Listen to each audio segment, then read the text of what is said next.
이 책에서는 실수를 다음과 같이 정의하고자 한다. 당시에 알 수 있는 모든 정보들이 주어졌다는 가정 아래 최적화에 이르지 못한 판단, 행동, 의사결정이라고 말한다. 이는 실수의 결과보다는 투입 측면을 강조한 정의이다. 의사결정 과학자에게는 익숙한 정의이지만 비즈니스 세계에서 말하는 실수와는 거리가 있다. 경쟁이 치열한 비즈니스 세계는 분기별 실적 목표와 주주의 높은 기대라는 결과에 크게 영향을 받는다. 이 때문에 의사결정 과정에 내재된 가치를 중요시하기란 어렵다. 기업은 전형적으로 결과에 보상을 한다. 반면 좋은 계획이나 사려 깊은 숙고는 보상의 대상이 아니다. 그러나 과정에 초점을 맞춘 의사결정이 장기적으로는 결과에 따라 보상하는 의사결정보다 높은 수준 수익률을 안겨줄 것이라고 나는 확신한다. 꿈을 쫓기 위해 하버드 대학교를 2학년 때 자퇴한 학생을 예로 들어보자. 많은 부모들은 이 학생의 결정을 나쁜 결정이라고 간주할 것이다. 그가 빌 게이츠라는 사실을 알기 전까지는 그렇게 생각할 것이다. 빌 게이츠는 개인용 컴퓨터의 초기 버전을 위한 프로그램을 개발하기 위해 하버드 대학교를 헌신짝처럼 버렸다. 그리고는 컴퓨터만 아는 괴짜인 폴 앨런과 동업해 마이크로소프트를 창업했다. 빌 게이츠는 2007년 명예학위를 받기 위해 하버드 대학교로 돌아왔다. 이런 과정을 돌이켜보면서 그가 대학교에 남는 결정을 했다면 큰 실수였을 것이라고 판단하는 것은 매우 쉽다. 그냥 그가 단순히 대학교를 졸업했다면 IBM이나 DEC 같은 기업에 입사해 안락한 직장 생활을 했을 것이다. 그러나 그의 부모는 어떠했을까?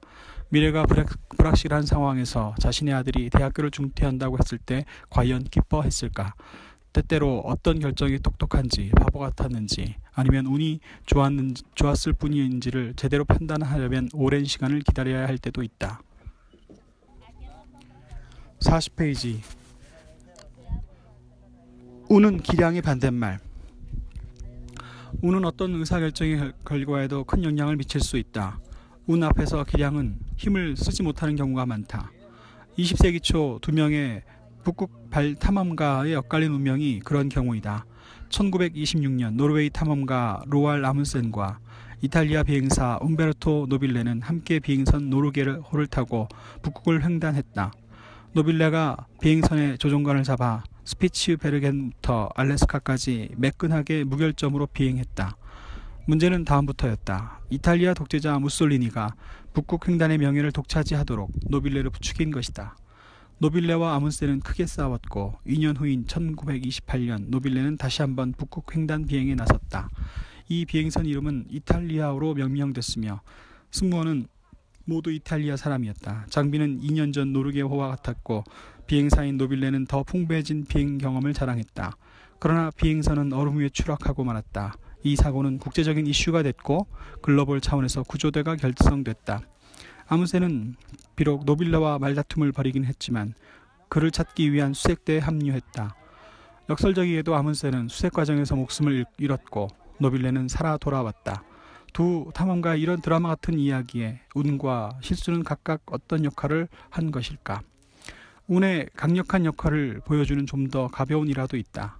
스페인 국립복권에 당첨돼 엄청난 상금을 받은 복권 당첨자에게 한 언론사 기자가 다가갔다. 그리고는 복권 번호를 고르는 전략을 물어봤다. 당첨자는 자신만의 비밀 전략을 털어놓았다. 48로 끝나는 복권을 선택했다는 것이다. 이유인즉슨 그가 7일 밤 동안 연속해서 꿈에 7이라는 숫자를 보았기 때문이라고 했다. 7 곱하기 7은 48이잖아요. 그래서 48로 끝나는 복권을 샀죠. 사실 7 곱하기 7은 48이 아니라 49다. 9구단만 알면 누구나 할 수 있는 계산이다.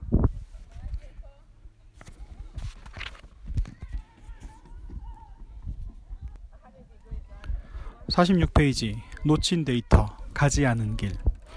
숲속에 두 갈래 길이 있었다. 그리고 나는 사람들이 적게 간 길을 택하였다. 그리고 그것 때문에 모든 것이 달라졌다. 로버트 프로스트, 가지 않은 길에서. 앞의 구절은 프로스트의 유명한 시 가지 않은 길의 결론 부분이다. 숲 속을 걷는 한 나그네가 갈라진 길 앞에서 어느 길로 갈까 망설이다가 남들이 덜 가는 길을 선택하는 순간을 묘사하고 있다. 마지막 행, 그리고 그것 때문에 모든 것이 달라졌다는 나그네의 선택이 매우 중요했다는 점을 시사한다. 단순히 여행뿐만 아니라 그의 인생 전체를 바꾸어 놓았기 때문이다. 나는 이 시와 의미하는 바는 유사하지만 급은 떨어지는 사례 하나를 소개하고자 한다. 미국 월스트리트 저널은 인터넷이 태동하기 전인 몇십 년 전부터 광고형 우편물을 발송하곤 했다. 이 우편물에는 두 명의 젊은 관리자들의 이야기가 담겨 있다. 한 명은 구독자이고 또 다른 한 명은 구독자가 아니었다. 구독자인 관리자는 월스트리트 저널이 제공하는 모든 최신 정보에 접근할 수 있었고 이를 이용해 성공적으로 캐리어를 관리했다. 리더의 자리에 결국 올랐다고 한다. 반면 비구독자인 관리자는 늘 구독자의 꽁무니를 따라다녀야 했다. 이 광고의 메시지는 분명했다. 신문 구독에 필요한 몇 달러를 아끼는 것은 바보짓이라는 거였다. 어떤 독자들에게는 아름다운 시와 단순 광고를 나란히 놓고 비교하는 게 불편할 수 있겠다. 그러나 이 둘은 좋은 실수와 나쁜 실수를 판단할 때 직면하는 핵심적인 딜레마 중 하나를 잘 묘사하고 있다. 프로스트의 시와 월스트리트 저널의 광고는 똑같은 가정을 전제로 하고 있다. 첫째는 각각의 선택은 각각의 결과를 낳는다는 가정이다.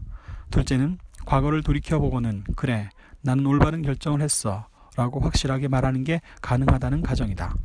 그러나 이런 가정에는 문제가 있다. 다른 길을 선택했다면 결과가 어땠을지 아는 게 불가능한 경우가 종종 있기 때문이다. 예술이나 광고와 달리 인생에서는 분명하게 두 갈래의 길로 갈라진 의사결정이라는 게 별로 없다. 사실 우리는 활발하게 의사결정을 하면서 인생을 살아가기보다는 우리 앞의 선택들을 무시한 채 살아간다.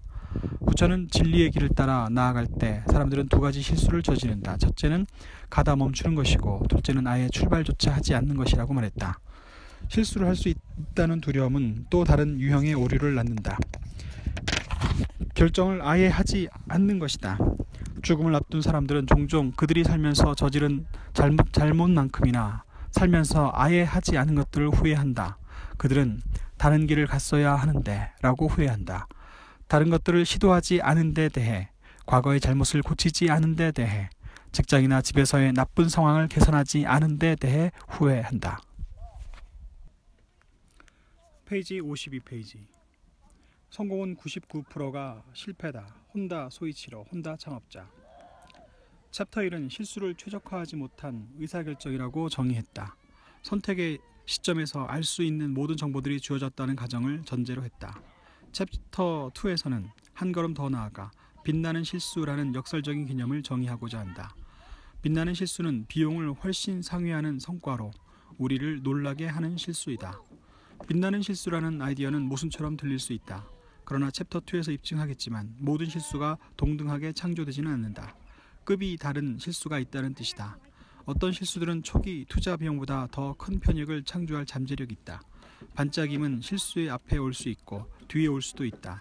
예를 들어 종종 성공적인 발명가와 리더들은 시간이 흐르면서 생산적인 실수가 나올 수 있는 환경을 창조한다. 이들은 행운과 통찰이 순식간에 동시에 찾아올 수 있는 환경을 조직함으로써 자신의 운을 스스로 개척한다.